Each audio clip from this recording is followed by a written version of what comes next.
Hoy, señores, les vengo a hablar de uno de los libros más polémicos de toda la historia, el Maelus Maleficarum, o mejor conocido como el Martillo de las Brujas.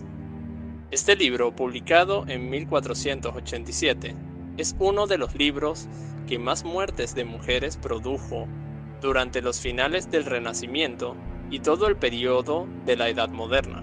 El nombre del libro, Maelus Maleficarum, significa en español martillo de las brujas. Debemos entender que el término martillo era usado por los inquisidores cuando se perseguía a un grupo de herejes con el objetivo de exterminarlos. La herejía para la Iglesia Católica en edades pasadas había sido un real dolor de cabeza. Tenemos que entender que la herejía, un término que se te era dado si tenías una manera de pensar diferente a las creencias doctrinales de la Iglesia. En aquellos tiempos, cualquiera que no pensase igual era torturado, juzgado y asesinado por los inquisidores, que desde 1184 funcionaban como la policía, juez y jurado del Vaticano. Mucho antes que el libro del Maelus Maleficarum fuera publicado y se desatara el sinfín de olas de violencia que surgieron, la Inquisición tenía sus ojos puestos en la herejía, como por ejemplo la de los cátaros o albigenses, que tenían una idea de pensar sobre los procedimientos de los sacramentos que se debían recibir. Digamos que estaban muy influenciados por ideas gnósticas sobre la percepción del bien y el mal, y también conceptos interesantes como la reencarnación, sí, algo muy raro visto en ideas cristianas. Por lo cual, las primeras veces en que veíamos la aplicación del martillo de la Iglesia sería en estos siglos en donde desde el siglo XI hasta el siglo XIV lograrían desaparecer el culto, sometiéndolos a la clandestinidad y finalmente desapareciéndolos por completo en el siglo XIV. Aún así, durante todo este tiempo de la creación de la Inquisición, el conocimiento de la existencia de la magia ya se tenía en cuenta, pero para ese tiempo no se había considerado una persecución como tal para erradicar la brujería de la Europa occidental. No sería hasta el año 1484 cuando el Papa Inocencio VIII, y vaya que ese nombre les va a dar mucha gracia, hace constar oficialmente la creencia oficial de la Iglesia Católica en la existencia de la brujería y su persecución con la bula de Summis Desiderantes Affectivus. Así sería cuando 2 años después saldría a la luz el Martillo de las Brujas en 1487. Y aunque muchos miembros de la misma Iglesia Católica quedaron completamente estupefactos con los procedimientos poco éticos que usaba el libro para detectar a las brujas, tampoco era consistente con las doctrinas sobre la demonología de la Iglesia. De igual manera, este libro se esparciría como la pólvora en todos los rincones de la creencia cristiana, y contribuiría con la caza de brujas dándoles información de cómo detectarlas, otorgándoles un concepto de brujería demonológica. Hay que tener en cuenta que durante los siglos posteriores los privilegios de las mujeres estaban retrocediendo debido a la llegada de nuevos regímenes de hombres, los cuales tenían conceptos bastante dominantes y machistas, algo que no había ocurrido durante siglos anteriores, donde la mujer tenía cierta importancia social al igual que el hombre. Esto cambiaría rápidamente con la llegada de estos nuevos gobernantes y personajes en puestos de poder, los cuales irían extendiendo la misoginia. Así pues, a la llegada de este libro que engrandecía todos estos pensamientos del odio hacia la mujer, este tomaría mayor fuerza dado que el sentimiento ya estaba presente en ese momento. Quiero hacer énfasis a que la brujería, la hechicería y la magia han existido desde siempre. Y este libro, aunque se centraba en detectar brujas, la verdad es que su información era completamente errónea sobre el hacerlo. En realidad podríamos decir que los ideales del libro iban más dirigidos a una conducta posmisoginia que de cualquier otra cosa,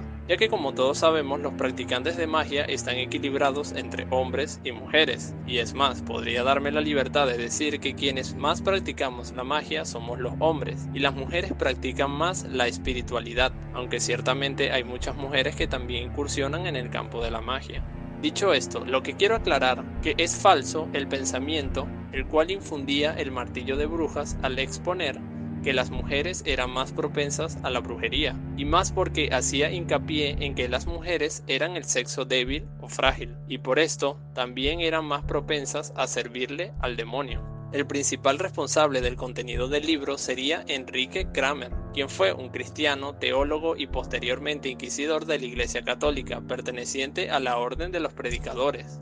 Aunque su libro sería criticado por algunos miembros de la Iglesia Católica, no sería sacado de curso y este sería usado desde finales del siglo XIV hasta el siglo XVII. El libro está dividido en 3 secciones, cada una de las cuales plantea preguntas específicas y se propone a responderlas a través de argumentos contrarios. La parte 1 buscaba probar que la brujería o hechicería existe.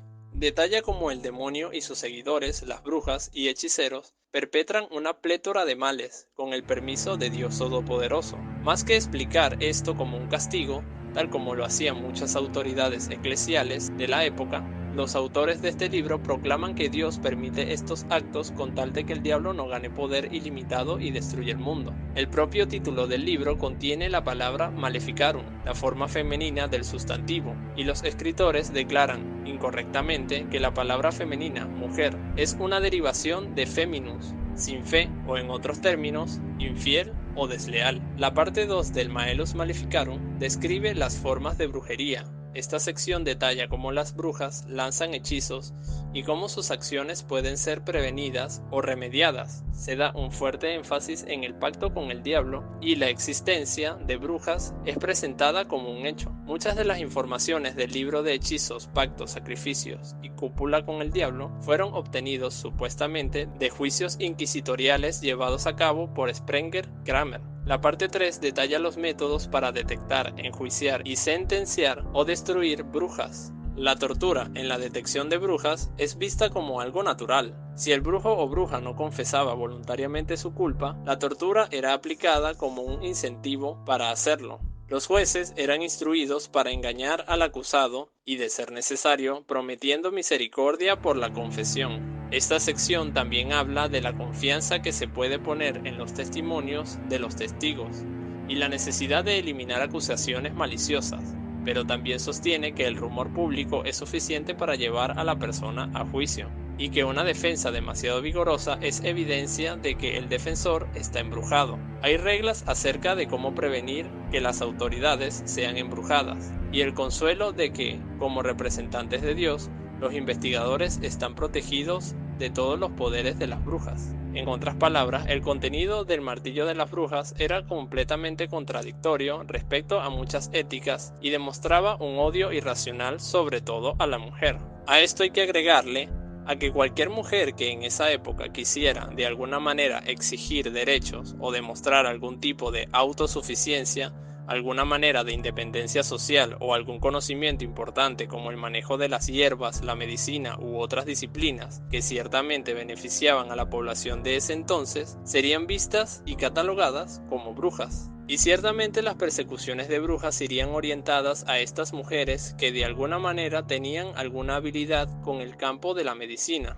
Las parteras, por ejemplo, serían atacadas sin piedad, puesto que, como la concepción de un niño era vista como un momento muy especial y místico de alguna manera, arremetían diciendo que las brujas buscaban ayudar a la concepción de un parto para así tener algún tipo de ganancia espiritual quitándole energía a la criatura, entre otras cosas más. Aún no suficiente con esto, si una mujer era muy hermosa, era muy adulta y no había contraído matrimonio, o era una viuda de mucha edad o simplemente era una anciana que vivía sola, todas estas mujeres calificaban para ser llamadas brujas. Incluso mujeres extranjeras que comenzasen a vivir en una provincia, dada la desconfianza que tiene una persona que llega recientemente a un sitio, también podría ser catalogada como bruja. La verdad es que en estos momentos las mujeres no estarían a salvo de ninguna manera. La única forma de estar a salvo era ser completamente obediente con la doctrina católica y ser pasiva en el momento de expresar alguna opinión. Y aún así, esto no la hacía invulnerable a cualquier escarnio social que podría ocurrir contra ella.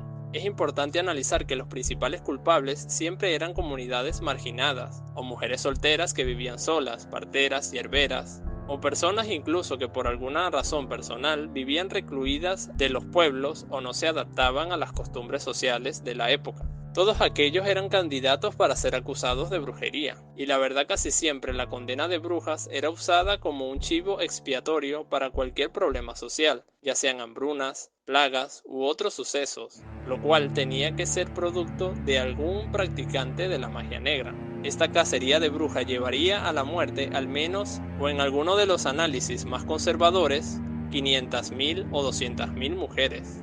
De alguna manera u otra que alguna mujer fuera sometida a alguno de estos juicios de brujería, le era casi imposible demostrar su inocencia. Si era condenada bruja, salvo que hubiese cometido algún delito menor de brujería como elaborar pociones, el castigo era la hoguera. La mujer sería quemada viva, lo cual era un acto muy atroz. Algunas veces se le ofrecía pedir clemencia, lo cual significaba ser ahorcada o asfixiada, y luego de esto, ya difunta sería arrojada a las brasas ardientes para ser consumida por el fuego. De una manera u otra, el destino era el mismo. También es importante saber que no todo el tiempo los juicios se hacían formalmente, y muchas de las veces el mismo pueblo juzgaba y asesinaba a las brujas por su cuenta, lo cual no era penado por la ley, ya que la persecución de brujas estaba permitida por el mismo Vaticano, e inclusive las comunidades protestantes también perseguían arduamente a las brujas, inclusive estos más que la Iglesia Católica. A fin de cuentas, y para cerrar el video, lo que quiero decir como reflexión